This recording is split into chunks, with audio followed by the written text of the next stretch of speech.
창세기 44장 같이 읽겠습니다. 43장은 지난주에 했기 때문에 44장 같이 읽겠습니다.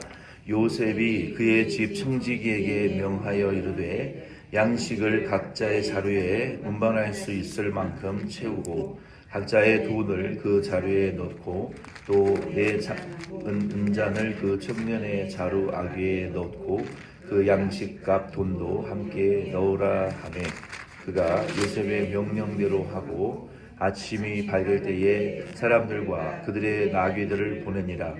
그들이 성읍에서 나가 멀리 가서 전에 요셉이 청지기에게 이르되 일어나 그 사람들의 뒤를 따라가서 그들에게 이르기를 너희가 어찌하여 손을 악으로 갚느냐. 이것은 내 주인이 가지고 마시며 늘 점치는 데에 쓰는 것이 아니냐. 너희가 이같이 하니 악하도다 하라. 청지기가 그들에게 따라가서 그대로 말하니 그들이 그에게 대답하되 내 주여 어찌 이렇게 말씀하시나이까. 당신의 종들이 이런 결단코 하지 아니하나이다. 우리 자루에 있던 돈도 우리가 가나안 땅에서부터 당신에게로 가져왔거늘 우리가 어찌 당신의 주인의 집에서 은금을 도둑질하리이까. 당신의 종들 중 누구에게 발견되든지 그는 죽을 것이요 우리는 내 주의 종들이 되리이다. 그가 이르되 그러면 너희의 말과 같이 하리라. 그것이 누구에게서든지 발견되면 그는 내게 종이 될 것이요 너희는 죄가 없으리라.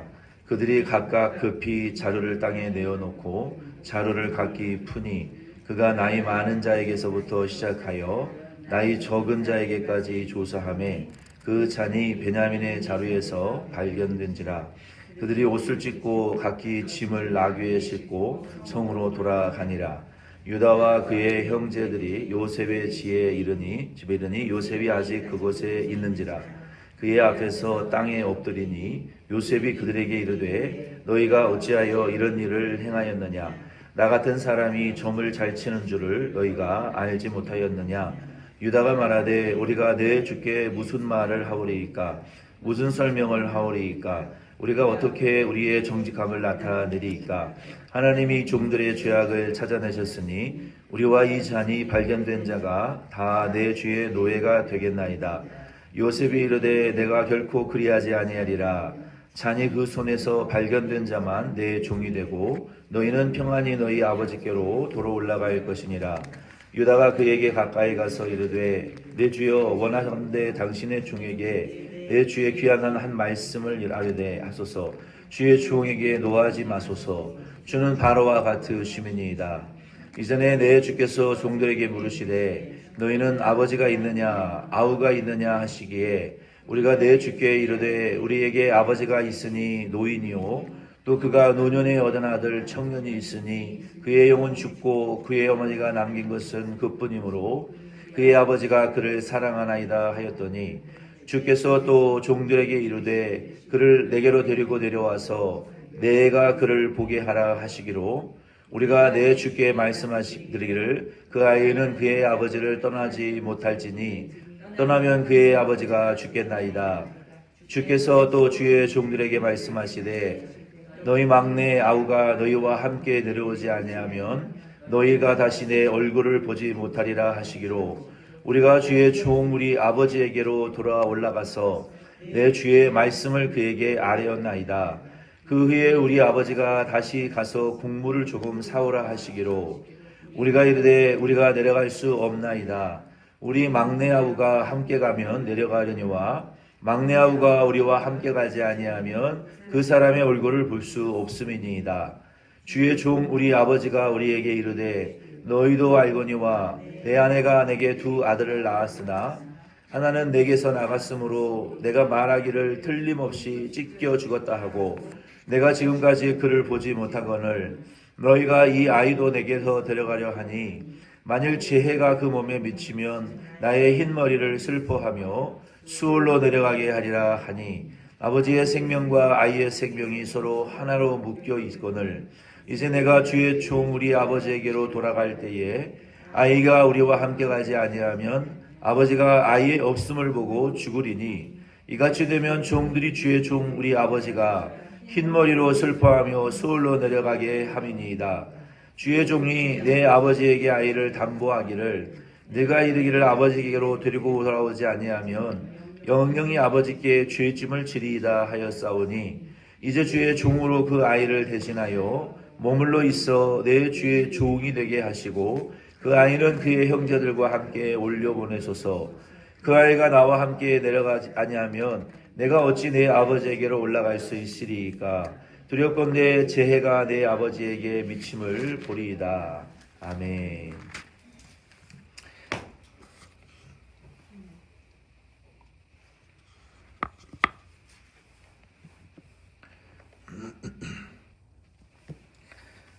이 구약 시대에는 성경을 이렇게 회당 시나가고에서 한 분이 대표로 읽고 또 교회 전체가 함께 후렴 구절 다음 절을 같이 외치는 이런 낭독을 했던 것이 구약 교회의 전통이었습니다. 오늘날은 이런 것들이 다 사라졌는데 같이 성경을 읽을 때 또 은혜가 있는 것 같습니다.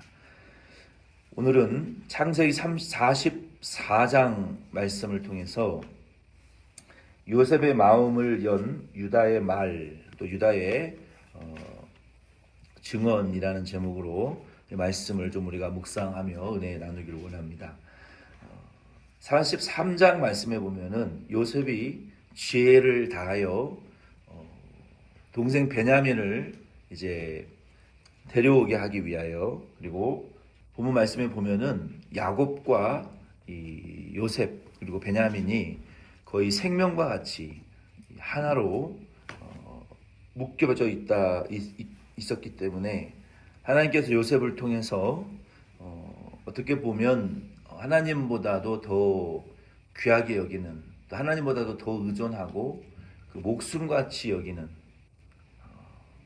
그 아이가 없으면은 죽을 것 같은 그런 상태, 우리 그리스도인들에게 있어서 없으면 죽을 것 같은 대상이 하나님이 전적으로 되어야 되는데, 그 대상이 하나님 외에 다른 대상이 되면 하나님은 별로 기뻐하시지 않는 것 같아요. 그러니까 없어져도 죽을 것처럼 힘들 만한 대상이 우리 삶에 하나님 외에는 있으면 사실은 안 되는 것입니다. 어쩌면 야곱에게는 그 대상이 요셉이었고 또 베냐민이었던 모양이에요. 그래서 요셉이 지혜를 다하여서 형들을 회개시키고, 또 야곱도 부모님도 회개시키기 위해서 지혜를 다하여 이제 베냐민을 데려오면 곡식을 주고, 그렇지 않으면 나를 얼굴도 못 볼 줄 알아라 라고 단호하게 엄포를 했습니다. 그리고 그들이 돌아가는 자루에 곡식을 들고 갈 수 있을 만큼 가득 채우고 그 안에 돈도 도로 돌려보내는 이러한 일이 일어났어요. 그래서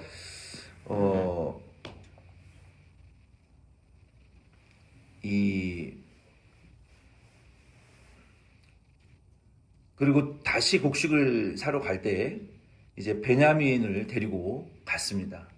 그리고 베냐민을 이제 형제들이 보는 앞에서 돌려보내고, 형제들은 돌려보내고 베냐민을 따로 감옥에 이제 가둬놓고 이제 베냐민을 데려갈 수 없다라고 요셉이 이제 선언을 했어요. 그때에 어떻게 베냐민을 다시 불러들였냐면, 지난번과 마찬가지로 그 곡식 자루 안에 곡식과 돈을 가득 채워서 돌려보냈고, 베냐민의 자루에게만 은잔을 집어넣어 가지고 청지기를 시켜서 그 은잔을 빌미로 베냐민을 다시 잡아오라라고 시켰어요. 그래서 돌아가던 길목에 이 청지기가 군대를 끌고 와서 너희들이 어떻게 은혜를 원수로 갚느냐, 우리 주인이 점을 치는 그 귀한 은잔을 누가 도둑질해 갔다. 그리고 자루를 열어보니 베냐민의 자루에서 은잔이 나왔어요. 그리고 베냐민이 범인이니까 베냐민만 잡아 데려가겠다. 너희들은 돌아가라. 그때의 형제들이 변화되었어요. 어떻게 변화되었냐면 자신들만 돌아갈 수도 있었어요. 근데 이번에는 안 된다. 이 연대의식이 생긴 거예요. 연대의식. 책임감. 이게 굉장히 놀라운 변화입니다. 전에는 이들이 요셉을 어떻게 했습니까? 연대의식, 책임감이라는 것이 전혀 없었어요. 그냥 될 대로 되라. 나하고 상관없는 일이다. 하나님의 약속 요셉한테나 줘버려. 꿈꾸고 헛소리하는 저 요셉이 어떻게 되나, 지 꿈대로 되나 안 되나, 지가 꿨으니까 지가 책임지라 그래. 하나님이 주신 비전, 하나님이 교회에 주신 약속, 하나님이 교회에 던져주신, 보여주신 그 캐스팅, 우리에게 캐스팅해 주신 그 비전과 약속을 나랑 상관없고, 그거는 목사님만의 일이지, 목사님이 책임져야 될 일이지, 연대의식과 책임감이 없는 형제들이었어요. 근데 이제 우리는 혼자는 못 돌아간다. 아버지에 대한 염려. 전에는 우리가 요셉을 그렇게 무책임하게 버렸지만 이제 우리는 같이 간다. 책임의식. 절대로 우리는 분리되어 줄 수 없다. 하나님이 우리에게 주신 이 교회를 향하신 비전과 이 책임감과 연대의식이라는 것은 우리는 함께 가야 된다. 이 짐을 같이 지고 우리가 하나님의 약속을 이루어야 된다라는 이런 연대의식과 책임감이 생겼다는 것은 엄청난 변화인 거예요. 돈 주고 살 수 없는 것이고 지식으로 배우는 것이 아니에요. 그들이 변화되었다는 거예요. 이제는 요셉의 그 지혜를 통해서 그들이 과거에 하나님의 약속을 무시하고 하나님이 주신 비전을 무시하고 하나님이 주신 구원, 온 인류를 구원하실 그 구원의 계획을 무시했던 그들이 이제는 하나님이 요셉을 통해서 진짜 뭔가 우리가 이렇게 요셉은 비록 아직 알아보지 못하지만 하나님의 뜻을 온전히 이해하지 못했지만 요셉을 통해서 할 일이 요셉을 팔고 우리가 이러한 고난을 당하는 이유가 무엇인가 우리가 하나님 앞에 바르게 서지 못했기 때문에 하나님의 약속을 무시했기 때문에 비전을 우리가 소중히 여기지 않고 요셉에게 그렇게 행동했기 때문에 하나님께서 지금 우리에게 이렇게 고난을 당하게 하시는 이유가 우리의 책임이 분명히 있구나. 우리가 바로 세워줘야 되겠구나. 우리의 가문이 믿음으로 우리 부모와 우리 형제들이 믿음으로 바로 살아야 되겠구나라는 이러한 책임감 의식과 연대의식이 생겼다는 변화는 놀라운 변화예요. 오늘 이 말씀을 통해서 우리 덴버시안 장로 교회도 저와 여러분도 우리 교회와 우리의 가정과 우리의 부모와 자식이 우리의 자녀들이 하나님 앞에 이 약속 앞에 이제는 바로 세워져야 된다라는 이런 의식, 우리가 하나님의 약속과 이 교회를 향하신 하나님의 뜻을 우리가 이루어내야 된다라는 이 연대의식과 책임감을 갖는 이런 요셉의 형제들과 같은 저와 여러분들이 변화되어질 수 있는 저와 여러분 꼭 될 수 있기를 바랍니다. 요셉이 그 은잔을 가지고 실제로 점을 쳤던 것은 아니에요. 그러나 애굽의 점쟁이들은 이 은잔을 가지고 점을 쳤어요. 뭐 한국의 무당들은 이 상에 쌀을 뿌리거나 팥을 뿌리거나 그렇게 해서 점을 치기도 해요. 그러나 그건 미신이고 이 애굽의 무당들은 이 은잔에다가 이렇게 물을 떠놓고 물이 미세하게 흔들리는 그 물결의 파동의 진동을 보면서 그 사람의 점을 예언하는 그런 무속 문화가 이제 있었다고 합니다. 그래서 마찬가지로 요셉도 그것을 가지고 있긴 했지만, 왜냐하면 요셉이 애굽의 모든 무당과 점술가들과 술객들보다 그들이 하지 못하는 바로의 꿈을 해석하고 하나님의 계시를 알려주었던 그 모든 무당들의,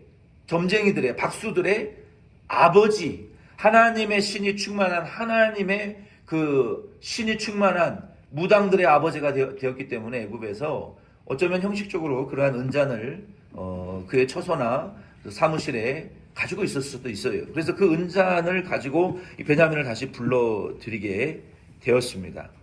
형제들, 베냐민 역시 은잔이 자기의 주머니 안에 들어 있었다라는 것을 전혀 알지 못했어요. 그래서 오늘은 그 내용을 우리가 같이 이제 읽었는데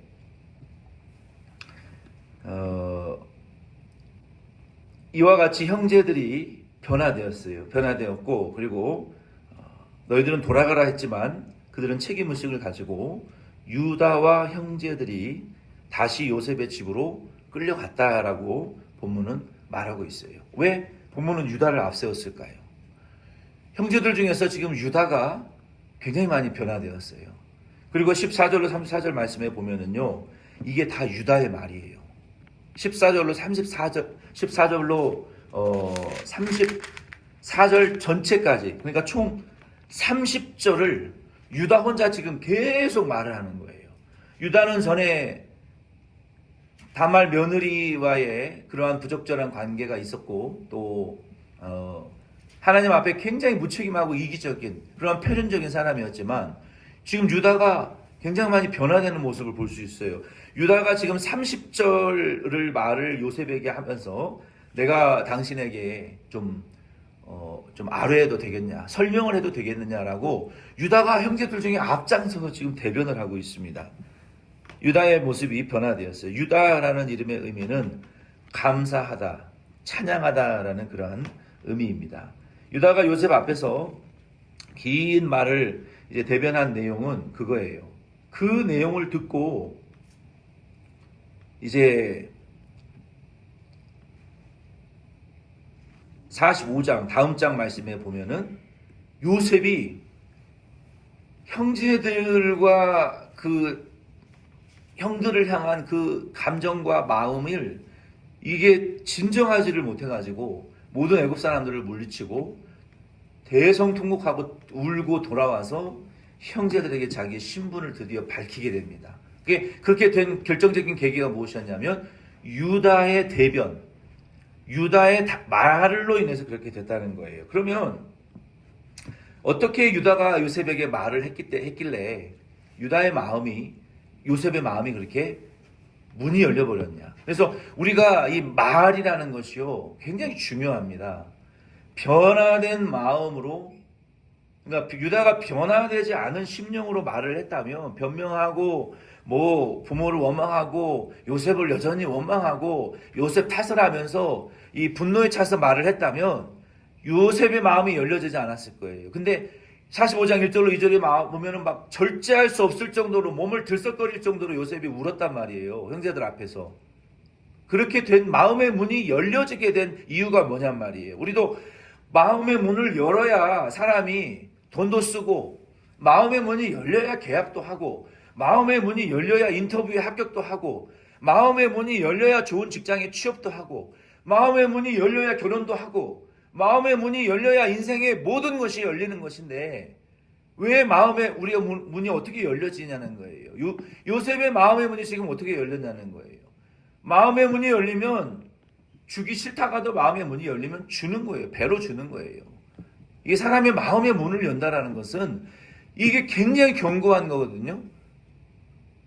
이 마음의 빗장을 여는 것은 내가 변화되어져서 변화된 마음으로 말할 때 사람의 마음을 열 수가 있어요. 유다의 마음이 지금 변화되어서 이렇게 말하고 있는 거예요. 유다의 16절과 그리고 18절로 34절의 말을 좀 분석을 해보면은 한 6가지 정도 유다의 태도가 나타납니다. 변화된 태도가. 첫 번째는 유다는 진실하고 겸손한 태도로 지금 말하고 있어요. 사람의 마음의 문을 첫 번째 열쇠는 무엇이냐면 진실함과 겸손함이에요.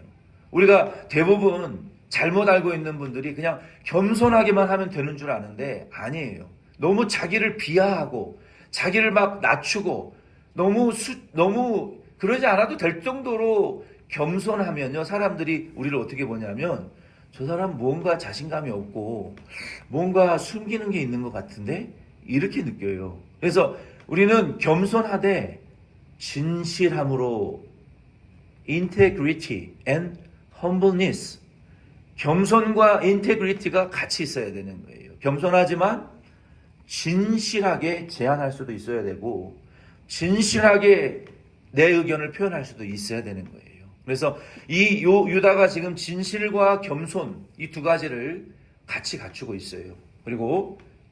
그래서 요셉에게 유다는 주님, 주라는 말을 이 30절에서 20번이나 사용했어요. 20번. 나의 주여, 주여, 주여. 진실과 그 다음에 겸손하게. 자기 할 말은 다 하면서 겸손하게 말했단 말이에요. 이게 포인트예요. 두 번째는 유다의 말 중에 변화된 태도 중에 아버지에 대한 효심이 아버지에 대한 케어가 나타나고 있어요. 가족들에 대한 염려, 가족들을 걱정하는 마음이 효심과 형제와 가족을 걱정하는 마음이 있어요. 본문 말씀에 보면은 야곱은 12아들 중에 요셉과 베냐민만을 아들로 인정하고 라헬과 레아 중에 라헬만이 내 아내다라고 말하고 있어요. 본문에. 얼마나 비참한 가정이었겠어요. 12아들이 있는데 그 중에 둘만 내 아들이다. 그 중에 요셉만 진짜 내 아들이다라고 야곱이 생각하고 평소에도 말했다는 거예요. 왜냐하면 유다도 지금 요셉에게 그렇게 말할 정도니까 본문에 두 번이나 말하잖아요. 내 아내 라헬을 통해서 두 아들을만 낳았다. 그리고 그들은 서로 한 생명과 같이 결속되어져 있다라고 자식들까지 말할 정도면 얼마나 평소에도 차별을 했겠냐는 거예요. 그 정도로 아들을 대했지만 오히려 유다는 지금 아버지를 염려하고 있어요. 베냐민 안 데려가면 아버지 죽는다. 흰머리로 수월에 내려가게 될 것이다. 지금 가정을 염려하고 아버지와 부모와 형제를 지금 염려하고 있잖아요. 그가 충격을 받을 것을 생각하고 있잖아요.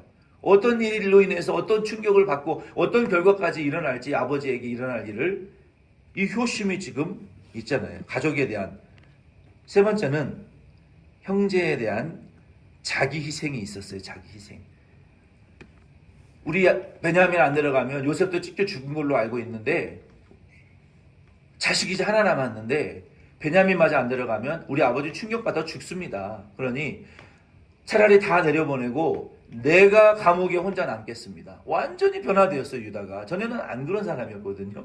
내가 대신 감옥에 가겠다는 거예요. 나 혼자만 여기 있겠다는 거예요.